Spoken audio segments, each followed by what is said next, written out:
আমরা এখানে কোনো বাপের দোয়া মায়ের দোয়া করি না।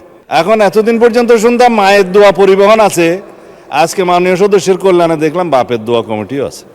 করব সেদিনও একটা আন্দোলনের প্রেক্ষিতে আমরা অনুরোধ করে কমিশনকে অ্যামেন্ডমেন্ট আনিয়েছিলাম তাদের দাবির প্রেক্ষিতে। তার মানে যারা জুলাই গণ অভ্যুত্থানে ছাত্র গণ অভ্যুত্থানে অংশগ্রহণ করেছিলেন তাদের উপরে তো হানাদার বাহিনীর মতো গণহত্যাকারী আওয়ামী লীগ এবং তাদের সন্ত্রাসী গোষ্ঠী এবং পেটুয়া বাহিনী নিপীড়ন চালিয়েছে, অত্যাচার চালিয়েছে, গণহত্যা চালিয়েছে। জনতার প্রতিরোধের মুখে তাদের মধ্যেও কেউ কেউ প্রাণ হারিয়েছে, এটা যুদ্ধের ময়দানে ফয়সালা হয়ে গেছে, আমরা বলেছি।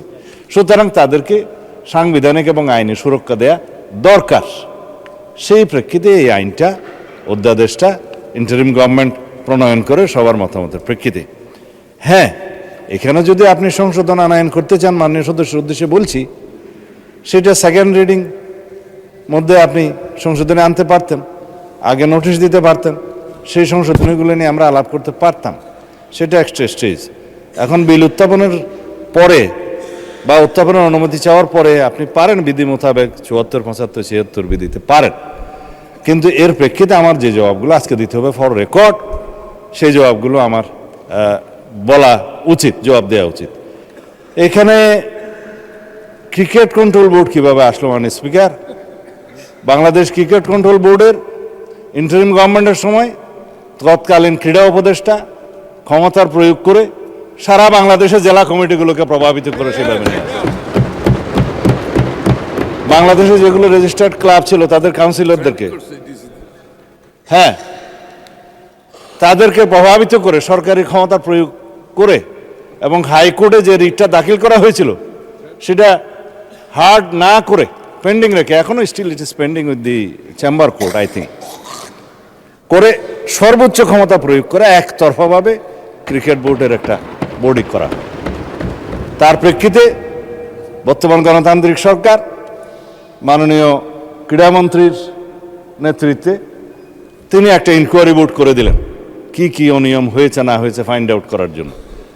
সেই তদন্ত কমিটি রিপোর্ট প্রদান করার পরে তারা ডিক্লেয়ার করলো এখানে যথেষ্ট অনিয়ম হয়েছে, আরো অনেক কথা আমি বলতে পারতাম, বলছি না।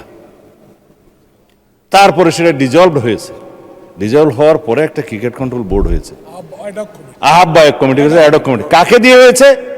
এই দেশের কৃতি ক্রিকেটার, বাংলাদেশে সবচেয়ে পরিচিত, সারা বিশ্বে পরিচিত তামিম ইকবালকে দিয়ে। মাননীয় স্পিকার, আমি জানি আপনার সময় নষ্ট করছি, কিন্তু ফর রেকর্ড আপনি জুলাই অভ্যুত্থান সুরক্ষা এটার উপর বলেন। ক্রিকেট কন্ট্রোল বোর্ডের ক্রিকেট বোর্ডের অ্যাডক কমিটিটা করা হয়েছে। আমরা এখানে কোনো বাপের দোয়া মায়ের দোয়া করি না। এখন এতদিন পর্যন্ত শুনতাম মায়ের দোয়া পরিবহন আছে, আজকে মাননীয় সদস্যের কল্যাণে দেখলাম বাপের দোয়া কমিটিও আছে। যাই হোক, মানবাধিকার কমিশন নিয়ে উনি কথা বলেছেন, এটা বলতে হয়, জাতির কাছে কিন্তু ভুল রিপোর্ট যাচ্ছে মাননীয় স্পিকার। হ্যাঁ, ৩ মাসের ভিতরে ক্রিকেট কন্ট্রোল বোর্ড ইলেকশন দেবে তারা বিধি মোতাবেক। মানবাধিকার কমিশন, মাননীয় স্পিকার, গুম কমিশন এবং আইসিটি অ্যাক্ট, তিনটার মধ্যে ওভারল্যাপিং আছে।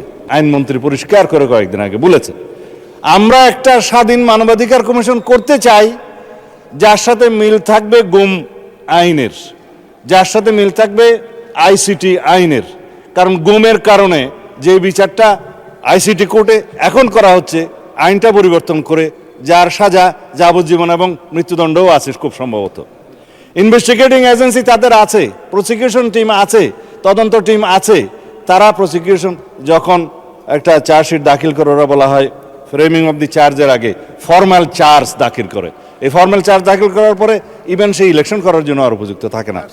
এই শক্তিশালী আইনটার সাথে ম্যাচিং না করে আরও কম সাজার বিধান করে একটা টেম্পোরারি তদন্ত করার একটা দায়িত্ব মানবাধিকার কমিশনকে দিয়ে ১-১.৫ বছর সময় বিনষ্ট হবে। তার চাইতে যিনি ভিকটিম, গুমের ভিকটিম, সরাসরি যদি আইসিটি অ্যাক্টে মামলা দায়ের করতে পারে, সেখানে তদন্ত হবে, তদন্তের জন্য আলাদা অর্গান আছে, প্রসিকিউশন টিম আছে, সেইটা ম্যাচিং না করে একটা গত ইন্টারিম গভর্নমেন্ট একটা, আমি বলবো, বালকিল্যপনা একটা আইন করে দিয়েছে। এবং সেটার সাথে মানবাধিকার কমিশনের একটা সিমিলারিটিস থাকবে।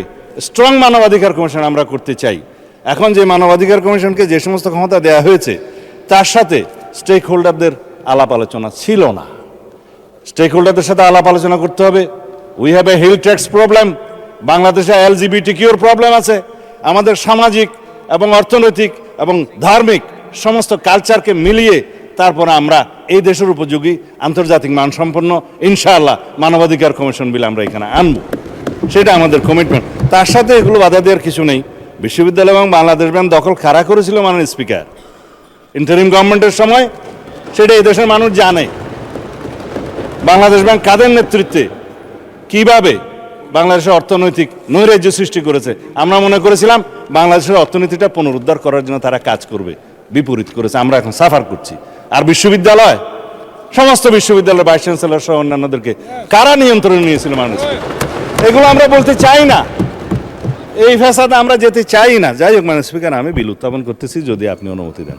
আপনার স্বপ্নগুলো আকাশ ছুবে প্রবাসীর হেলিকপ্টারের মাধ্যমে। বিয়ে, জন্মদিন অথবা যে কোনো বিশেষ প্রয়োজনে হেলিকপ্টার ভাড়া করতে যোগাযোগ করুন স্ক্রিনে দেয়া নাম্বারে। প্রবাসীর হেলিকপ্টার, নিরাপদ ও সাশ্রয়ী বাহনের বিশ্বস্ত নাম।